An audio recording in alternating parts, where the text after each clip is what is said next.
95e édition de la foire de Brignoles jusqu'à la fin de la semaine, un rendez-vous incontournable ici depuis presque un siècle et on a profité de ce rendez-vous, de cette foire de Brignoles pour parler agriculture, ça va de soi, dans le département du Var, une agriculture, on va le voir avec nos invités, qui est diverse, variée, qui a des difficultés mais qui aussi est accompagnée.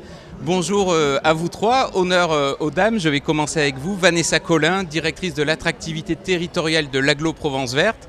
Bonjour Vanessa, merci d'être avec nous. À vos côtés, Didier Brémond, maire de Brignoles et président de l'Agglo Provence Verte. Bonjour monsieur le maire et merci de nous accueillir ici sur le stand de l'Agglo. Et puis également avec nous Rémi Gauthier. Alors vous êtes premier vice-président de la Chambre d'agriculture du Var et vous êtes également le président des jeunes agriculteurs du Var. Ce syndicat qui fédère les jeunes agriculteurs, ça porte bien son nom. Et donc cette profession, et c'est avec vous que je vais commencer. Quand on parle d'agriculture dans le Var, est-ce qu'on ne ferait pas mieux de parler de plusieurs agricultures en fait, parce qu'on est dans un département où il y a une richesse assez particulière?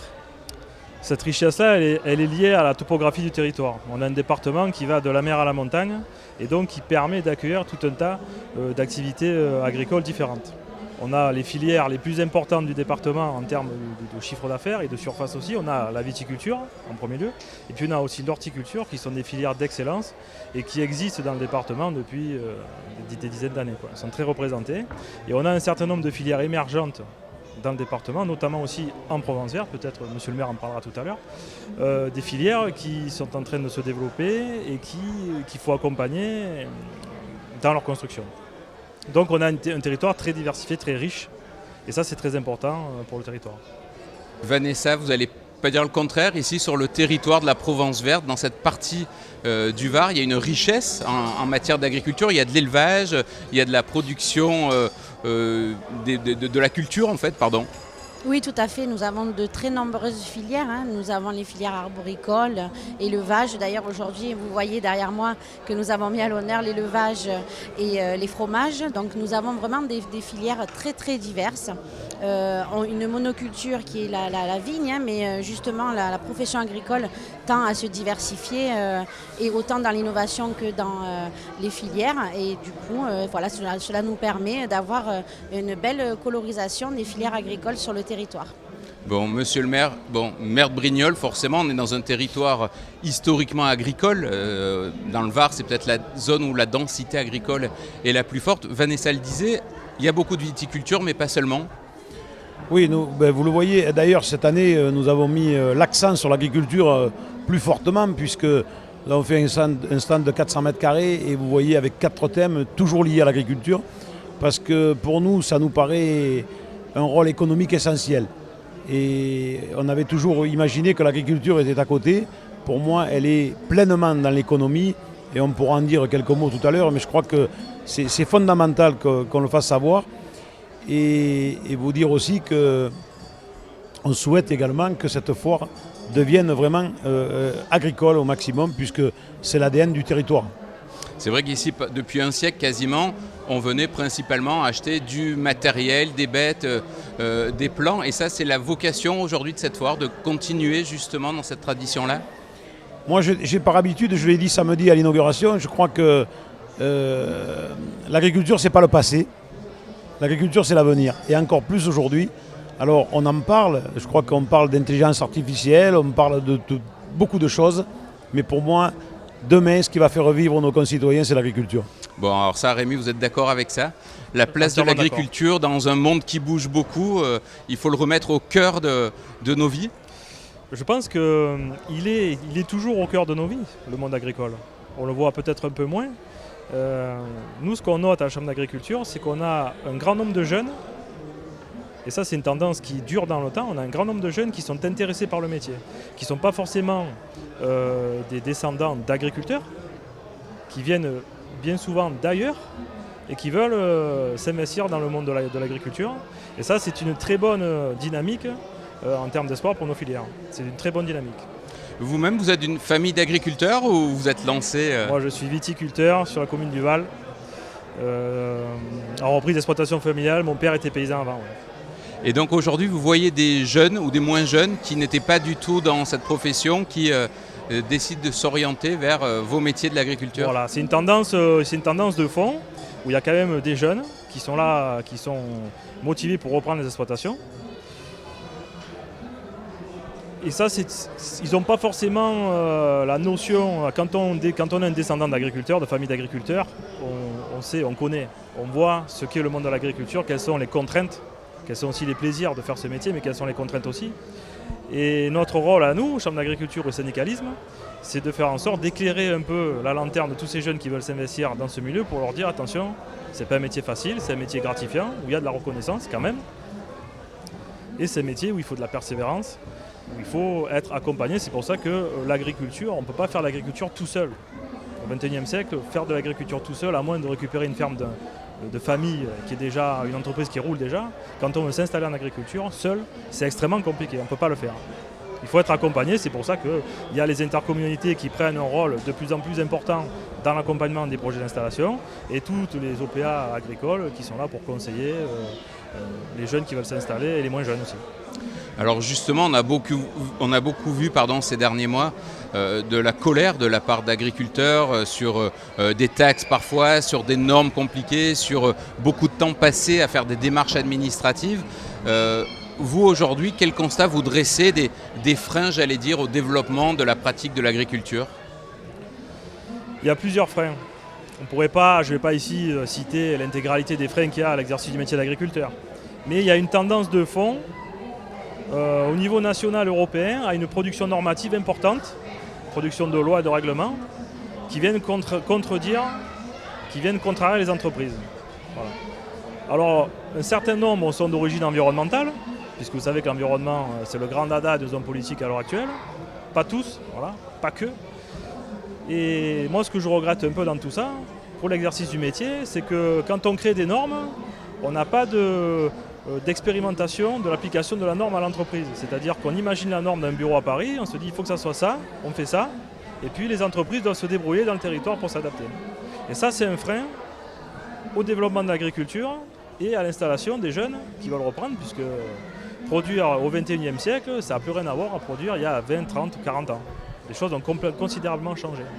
On ne peut plus exercer le métier de la même manière que mon père le faisait, par exemple. Oui, on comprend cette évolution. Vous, Vanessa Collin, on le rappelle, directrice de l'attractivité territoriale de l'Agglo, vous rencontrez justement des jeunes qui aimeraient être agriculteurs sur le territoire, qui se disent que c'est un très beau territoire, vous ne direz pas le contraire, qui a beaucoup de chance d'être ici, mais qui ont un peu peur justement des contraintes que Rémi évoque, en se disant je vais me retrouver parfois seul, je vais me retrouver sans accompagnement. Oui, tout à fait. Nous rencontrons à peu près une cinquantaine de porteurs de projets toute l'année sur l'agglomération Provence Verte, à travers d'une part nos permanences en lien avec la SAFER, mais aussi les guichets déportés de la Chambre d'agriculture au sein du territoire même, puisque voilà, nous mettons à disposition des locaux justement pour que les agriculteurs et les porteurs de projets, les jeunes agriculteurs puissent venir prendre les renseignements. Mais c'est vrai que les craintes sont partagées également, puisque c'est l'accès au foncier, les difficultés administratives. Voilà, c'est vraiment pour ça que l'agglomération du coup doit agir et ne pas avoir ces freins au milieu pour essayer de faciliter, de simplifier toutes ces procédures. Donc c'est vraiment le rôle plein et entier de la communauté d'agglomération que d'accompagner et de soutenir les agriculteurs qui souhaitent avoir un projet en Provence Verte. Vous, Didier Brémond, vous mesurez cette difficulté aujourd'hui d'être exploitant agricole, d'être éleveur, d'être viticulteur? J'aurais envie de vous dire que je la mesure dans tous les corps de métier. Et encore plus à l'agriculture, bien évidemment, parce que c'est un métier de terrain, encore plus que les autres. Et donc, mais la complexité administrative fait que tout devient difficile. Et de plus en plus, avec toutes ces normes qu'on met en place, je crois qu'il faudrait arriver une fois pour toutes à simplifier et qu'on laisse faire le métier à ceux qui savent le faire, mais leur véritable métier, et pas de l'administratif pour de l'administratif en permanence. Je crois que c'est un problème français qu'on rencontre dans toutes les professions aujourd'hui. Et si vous entendez les chefs d'entreprise, vous entendez le monde agricole, vous entendez... Et tout le monde vous dit la même chose. Je crois qu'il y a des gens qui ont envie de travailler, envie de faire, il faut simplifier la vie de ces gens-là. Donc on simplifie. Et au quotidien, on fait quoi? Il y a une présence justement de l'agglo, de la ville aux côtés des agriculteurs. Vous avez le temps d'aller rencontrer justement nos collègues de la Chambre d'agriculture. Moi, je visite régulièrement en tant que président d'agglomération les exploitations. D'ailleurs, vendredi, j'étais à Montfort pour visiter les pistachiers avec le président du département. Nous avons fait le tour. On va le refaire pour une autre filière. Oui, moi, là, je suis invité à aller au plan d'Ops pour la filière apiculture. Et oui, moi, je suis un passionné. Je suis un maire de terrain. Et j'ai plutôt envie d'aller voir les gens qui travaillent, comment ils travaillent et comment les élus. Je dis toujours, le rôle d'un élu, c'est pas de le faire, c'est de mettre les moyens pour accompagner. Et dans le monde agricole, on a signé une convention avec la SAFER. On travaille en étroite collaboration avec le président et les élus de la Chambre d'agriculture, justement sur ce territoire, pour pouvoir mettre en place tout ce que le monde agricole a besoin, quelle que soit la filière. Et ça, c'est quelque chose de fort et Vanessa qui est en charge de l'attractivité territoriale et du monde et de l'agricole, de la compétence agricole, c'est ce que nous mettons en place et je crois que ça fonctionne bien. La difficulté, c'est d'éviter la cabanisation, d'aider avec la SAFER à ce que les jeunes agriculteurs puissent s'installer, parce qu'on a quand même sur nos territoires varois, je dirais, la pression immobilière qui quand même pousse parce qu'il faut construire du logement social, donc ça c'est quelque chose sur lequel il faut qu'on tienne compte. Et nous, notre rôle, c'est de travailler, on est en train de travailler justement à travers quelques zones agricoles protégées pour qu'on puisse maintenir ces terres agricoles pour que nos exploitants viennent y travailler et se développent encore plus. La pression foncière, Rémi, ça c'est un vrai problème dans le Var, effectivement. Aujourd'hui, quand on est agriculteur, on a besoin un peu d'espace, de terrain. On réussit toujours à en trouver, à maintenir une activité agricole sur des terrains où parfois il y a une tendance à les utiliser pour d'autres vocations. Alors la pression foncière, c'est un très très gros problème dans le département. Et je comprends tout à fait la position d'un maire qui à la fois doit préserver du foncier agricole, préserver des paysages, préserver des entreprises, mais qui doit aussi, comme il le disait à l'instant, faire de la production de logements parce qu'il y a des réglementations nationales qui lui imposent d'avoir un certain nombre de logements sociaux, de renouvellement de parcs immobiliers. Bon.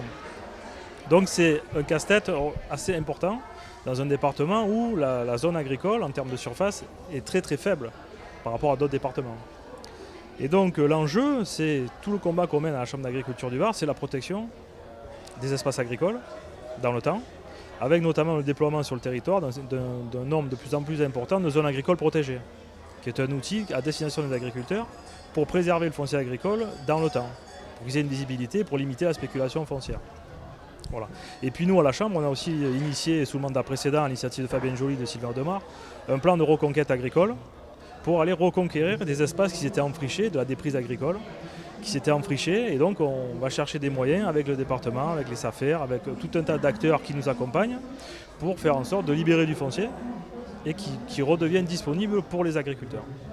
Donc c'est un combat, ça, tous les jours, quand on est agriculteur ou élu représentant des agriculteurs. C'est un combat de tous les jours, je le confirme. Voilà. Et globalement, les élus l'entendent, ça, quand vous en parlez. Vous avez monsieur le maire à côté, mais les autres élus du Var ont cette conscience de la chose agricole importante. Dans le Var, on a la chance, à l'heure actuelle, d'avoir un certain alignement de planètes. Voilà. Entre les élus qui dirigent ce département, un certain nombre de présidents d'agglo et de villes qui font de l'agriculture, qui veulent refaire de l'agriculture une priorité pour le département. On a de la chance en ce moment, ça n'a pas été tout le temps le cas, il faut le dire aussi, il faut être honnête. Et tout cela couplé à un préfet qui nous accompagne énormément en matière agricole, ça fait qu'on arrive à faire des choses et qu'on a remis l'agriculture sur le devant de la scène. Et moi je tiens officiellement à les en remercier parce que ce n'est pas donné à tout le monde de faire ça. Et nous qui sommes exploitants, Chambre d'agriculture syndicalisme, on a vraiment besoin d'acteurs politiques qui ont de l'influence, qui sont importants, qui nous soutiennent et qui nous mettent en avant. Je pense que c'est très important pour nous.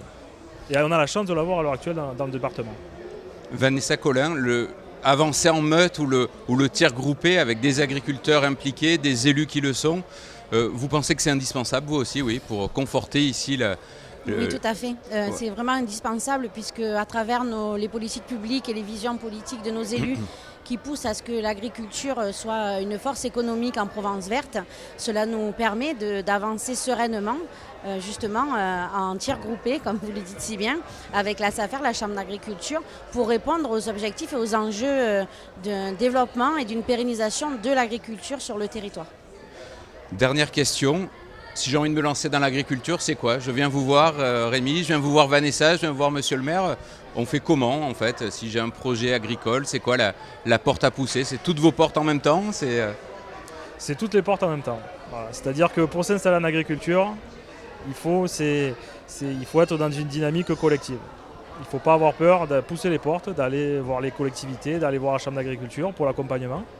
Et c'est en rassemblant un certain nombre d'acteurs spécialistes de l'agriculture qu'on arrive à faire des installations qui durent dans le temps. Parce qu'installer pour installer, ça n'a pas d'intérêt. Nous, notre priorité, c'est d'installer des gens qui durent dans le temps. De mettre les moyens en face pour que ces gens-là durent. Il en va de notre crédibilité aussi. Vous confirmez, Vanessa? Oui. On peut venir frapper aux portes de l'agglo en disant voilà, j'ai un projet pour le territoire agricole et économique, oui. Oui, tout à fait. En tout cas, à travers ma compétence attractivité, dont le développement économique est une des premières compétences que je conduis également auprès du président Brémond. Nous avons déjà en expérimentation ce fameux guichet unique qui demain deviendra sûrement la maison de l'économie où tous les porteurs de projets, qu'ils soient agriculteurs, industriels, artisans, pourront venir avoir une écoute et un lien direct de retransmission vers les professionnels comme la Chambre d'agriculture, bien sûr, qui accompagne les porteurs de projets toute l'année. Donc l'objectif étant d'avoir un point en Provence verte, d'attractivité justement et d'écoute. Et ensuite, les personnes sont directement redirigées vers les bons opérateurs. Et c'est ça en fait qui fait la force en fait de notre action sur le territoire. Le mot de la fin pour vous, Didier Brémond. Pourquoi venir plus ici en Provence verte qu'ailleurs dans le Var, si j'ai un projet agricole ou un projet de vie? Tout simplement parce qu'on est meilleur. Mais non, plus sérieusement, je crois que la maison de l'économie ou la maison de l'entreprise, c'est quelque chose qui me tient à cœur. Je crois que si on faisait comme un guichet unique, en pouvant expliquer que le monde économique global, l'industrie, l'agriculture, cette maison, ça doit être porteur d'un véritable projet du territoire. C'est ce qu'on souhaite mettre en place et on va commencer à y travailler de façon sérieuse parce que je voudrais qu'en début de mandature, elle soit présente pour tout le monde. Le monde, alors là, puisqu'on est sur l'agriculture, bien évidemment, oui, que des porteurs de projets puissent venir. Parce que la chance que nous avons, et le président des jeunes agriculteurs le disait, la chance que nous avons, c'est qu'il y a aujourd'hui des élus et des professionnels qui sont proches, qui travaillent, qui ont envie de travailler ensemble et surtout dans le même esprit. Et ça, je crois que c'est... Il a raison quand il dit les planètes sont alignées. Il n'y a que comme ça que ça fonctionne. Et moi, je souhaite réellement que la Chambre d'agriculture soit impliquée sur les projets agricoles qu'on va faire dans ce territoire pour qu'ensemble, on soit plus fort et qu'ensemble, on puisse pousser le département du Var. Bon, voilà qui est dit. En tout cas, merci à tous les trois. Je le rappelle, Rémi Gauthier, premier vice-président de la Chambre d'agriculture et président des jeunes agriculteurs du Var. Merci Vanessa Collin, directrice de l'attractivité territoriale de l'agglo. Et merci Didier Brémond, maire de Brignoles et président de l'agglo. On se retrouve bientôt sur les sites de Var Matin.